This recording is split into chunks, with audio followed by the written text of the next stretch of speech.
Assalamualaikum warahmatullahi wabarakatuh, sahabat beriman. Al-Quran turun jauh sebelum penelitian-penelitian ilmiah dan canggih hadir. Namun penelitian-penelitian yang telah dibuktikan secara ilmiah dan dilakukan oleh seorang ilmuwan ternyata telah lebih dahulu ditulis dalam Al-Quran. Bagaimana mungkin? Ya, tentu saja karena Al-Quran mengandung kebenaran. Sejumlah ilmuwan heran ketika mendapati penelitiannya telah ada dan dijelaskan dalam Al-Quran. Nah, fenomena apa sajakah yang telah terbukti kebenarannya secara ilmiah dan sebelumnya telah dijelaskan dalam Al-Quran? Ini dia ulasannya. Fenomena bertemunya dua lautan. Ada pertemuan dua lautan antara Samudra Atlantik dan Mediterania, namun kedua aliran air dari keduanya tidak bercampur satu sama lain. Jacques Yves Cousteau merupakan seorang oceanographer yang berkebangsaan Prancis menemukan pertemuan dua lautan tersebut. Menurut oceanographer itu, fenomena ini seperti ada dinding yang membatasi kedua aliran air tersebut sehingga tidak bercampur. Seorang muslim pun memaparkan kepada Cousteau bahwa fenomena ini sudah dijelaskan dalam Al-Quran. Dia membiarkan dua lautan mengalir yang keduanya kemudian bertemu. Antara keduanya ada batas yang tidak dilampaui masing-masing. Quran Surah Ar-Rahman ayat 19 hingga 20. Fenomena ini pun juga ada dalam surah lain, dan dialah Allah yang membiarkan dua laut mengalir berdampingan, yang satu tawar dan segar, yang lainnya asin. Dia jadikan antara keduanya dinding dan batas yang tidak tembus. Quran Surah Al-Furqan ayat 53. Masya Allah, maha benar Allah dengan segala firman-Nya. Api di dasar lautan. Api di dasar lautan ini ditemukan oleh ahli geologi Rusia yaitu Anatoly Zbagovic dan Yuri Bogdanov dan ilmuwan yang berasal dari Amerika Serikat Rona Klein. Mereka menemukannya ketika meneliti mengenai kerak bumi dan patahannya di dasar lautan di lepas pantai Miami. Fenomena ini mirip seperti lava cair yang mengalir dan disertai abu vulkanik, seperti gunung berapi di daratan yang memiliki suhu sampai 231 derajat Celcius. Tentu ini suhu yang sangat panas, tapi tahukah kamu bahwa suhu ini tidak cukup untuk memanaskan semua air yang ada di atasnya?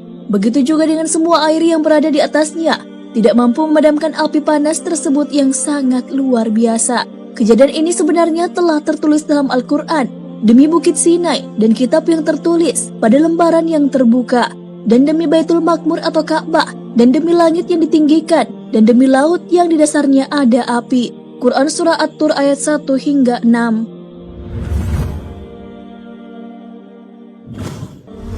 Penciptaan berpasang-pasangan. Seorang ilmuwan asal Inggris bernama Paul Dirac mengungkapkan hasil penelitiannya bahwa materi diciptakan secara berpasang-pasangan. Penemuan tersebut dinamai dengan Farid. Penemuan ini menyebutkan bahwa seluruh benda yang ada di alam semesta ini, bahkan sampai partikel terkecil, juga memiliki pasangan.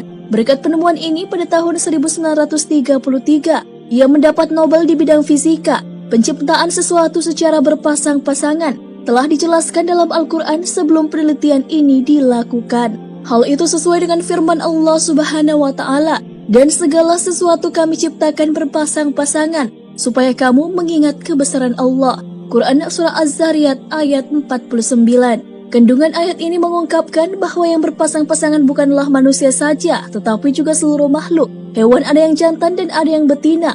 Bahkan sampai tumbuhan pun ada pasangannya, ada jantan dan betina layaknya hewan. Hal itu telah diungkapkan oleh ilmuwan botani modern. Terkait tumbuhan yang berpasang-pasangan juga sudah tertuang dalam Al-Quran sejak diturunkannya Al-Quran 14 abad lalu. Dan dia menurunkan dari langit air, maka kami keluarkan dengannya berpasang-pasangan dari tumbuh-tumbuhan yang beraneka ragam, warna dan juga rasa.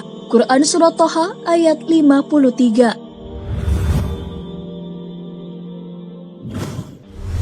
Jenis kelamin bayi. Hasil penelitian pada abad ke-20 dalam ilmuwan genetika memaparkan bahwa penentuan jenis kelamin bayi itu ditentukan oleh sperma pria.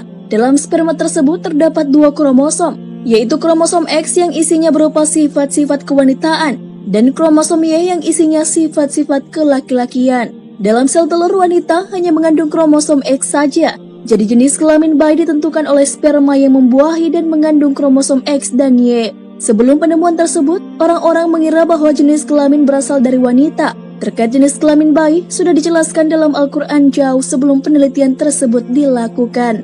Dialah yang menciptakan berpasang-pasangan pria dan wanita dari air mani apabila dipancarkan. Quran Surah An-Najm ayat 45 hingga 46.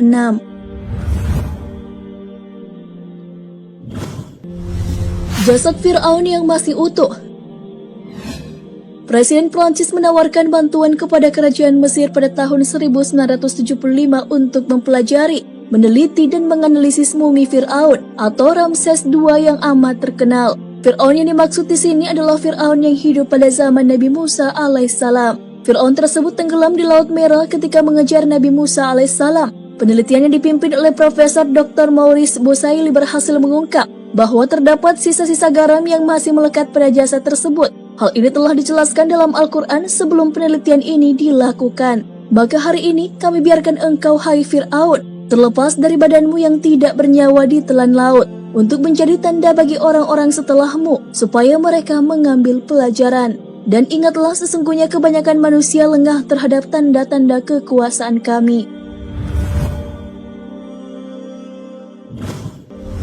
Dasar laut. Kedalaman air laut yang kira-kira 200 meter hampir tidak ditemukan cahaya. Bahkan dengan kedalaman 1 km atau lebih, dipastikan bahwa cahaya tidak ada yang bisa tembus ke dalam. Hal ini diketahui setelah dilakukan penelitian dengan menggunakan alat modern yang bisa menyelam ke dalam paling jauh di dalam samudra. Hal ini telah dijelaskan dalam Al-Quran sebagaimana firman-Nya, atau seperti gelap gulita di lautan yang dalam, yang diliputi oleh ombak, yang di atasnya ombak pula, di atasnya lagi awan, gelap gulita yang bertindih-tindih. Apabila dia mengeluarkan tangannya, tiadalah dia dapat melihatnya. Dan barang siapa yang tiada diberi cahaya petunjuk boleh Allah, tiadalah dia mempunyai sedikit pun. Quran Surah An-Nur ayat 40. Sahabat beriman, adanya beberapa penelitian yang ternyata sebelumnya telah tertulis dalam Al-Quran membuat kita semakin yakin bahwa Al-Quran adalah sebenar-benarnya kitab suci yang isinya adalah wahyu Allah. Siklus air. Sahabat beriman, ketika kamu bersekolah pasti belajar IPA. Dalam pelajaran IPA tersebut, proses terjadinya hujan terjadi melalui beberapa tahapan. Air yang ada di permukaan bumi, baik itu di lautan, sungai maupun di kolam, akan menjadi uap ketika terkena sinar matahari. Uap inilah yang akan naik ke udara dan kemudian menggumpal dan membentuk awan. Awan ini pun bisa dibawa kemana saja oleh angin, sesuai kehendak Allah Subhanahu wa Ta'ala. Jika kandungan air dalam awan tersebut sudah jenuh, hujan pun turun dan nantinya air itu akan kembali lagi ke lautan. Proses ini pun ternyata telah dijelaskan dalam Al-Quran. Allah dialah yang mengirimkan angin, lalu angin itu menggerakkan awan dan Allah membentangkannya di langit menurut yang dikehendakinya dan menjadikannya bergumpal-gumpal. Lalu kamu lihat hujan yang keluar dari celah-celahnya. Maka apabila hujan itu turun mengenai hamba-hambanya yang dikehendakinya, tiba-tiba mereka menjadi gembira. Quran Surah Ar-Rum ayat 48.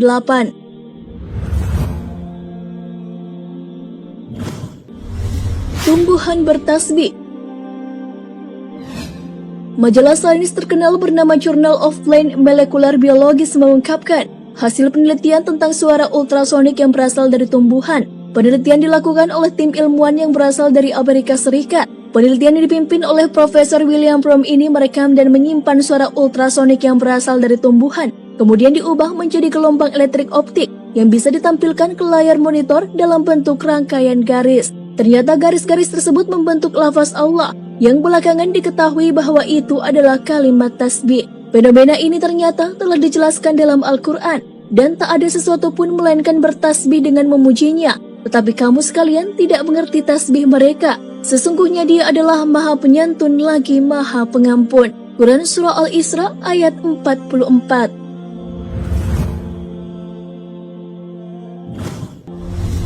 Ciri khas setiap manusia adalah sidik jari.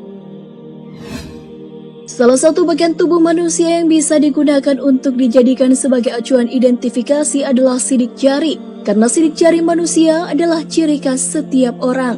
Bahkan sidik jari menjadi metode yang digunakan dalam penyelidikan. Rupanya hal tersebut dijelaskan dalam sebuah buku berjudul Miracle of Al-Quran dan As-Sunnah. Setelah penelitian tentang sidik jari pada tahun 1880 yang dilakukan oleh Sir Francis Galton, Dilansir dari okezone.com, hal inilah yang menjadi salah satu alasan polisi menggunakan sidik jari dalam mengidentifikasi pelaku kejahatan. Sidik jari orang yang satu dengan orang lain tentunya berbeda, sehingga menjadi alasan untuk digunakan mengenali pelaku tindak kejahatan. Perihal sidik jari telah dijelaskan dalam Al-Quran.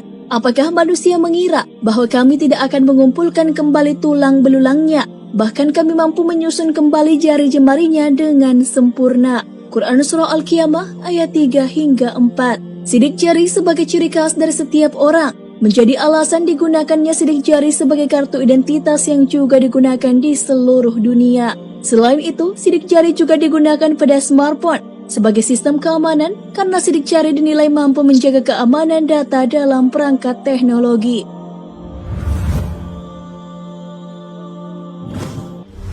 Garis edar tata surya. Ahli astronomi mengungkapkan bahwa matahari bergerak dengan kecepatan hingga 720.000 km per jam ke arah bintang Vega pada solar apex yang merupakan nama sebuah garis edar. Tentu pergerakan ini sangat cepat. Hal ini dapat diartikan bahwa matahari bergerak kurang lebih 17.280.000 km dalam kurun waktu sehari. Tak hanya matahari, semua planet, satelit dalam sistem gravitasi matahari juga menempuh jarak yang sama. Bahkan semua bintang pun. Fenomena tata surya dan garis edar telah dijelaskan dalam Al-Quran, dan matahari berjalan di tempat peredarannya. Demikianlah ketetapan yang maha perkasa lagi maha mengetahui. Telah kami tetapkan manzilah-manzilah, sehingga setelah dia sampai ke manzilah yang terakhir, kembalilah dia sebagai bentuk tandan yang tua. Tidaklah mungkin bagi matahari mendapatkan bulan, dan malam pun tidak dapat mendahului siang, dan masing-masing berada pada garis edarnya. Quran Surah Yasin ayat 38 hingga 40. Sahabat beriman, itulah 10 kebenaran Al-Quran yang juga telah dibuktikan oleh penelitian ilmiah. Para ilmuwan pun takjub dengan fenomena Al-Quran yang akhirnya terbukti dengan penelitian ilmiah. Padahal ketika Al-Quran diturunkan, belum ada alat-alat yang canggih yang bisa digunakan untuk penelitian. Jadi setelah menonton video ini, tidak ada lagi keraguan di dalam Al-Quran dan memang seharusnya tidak ada.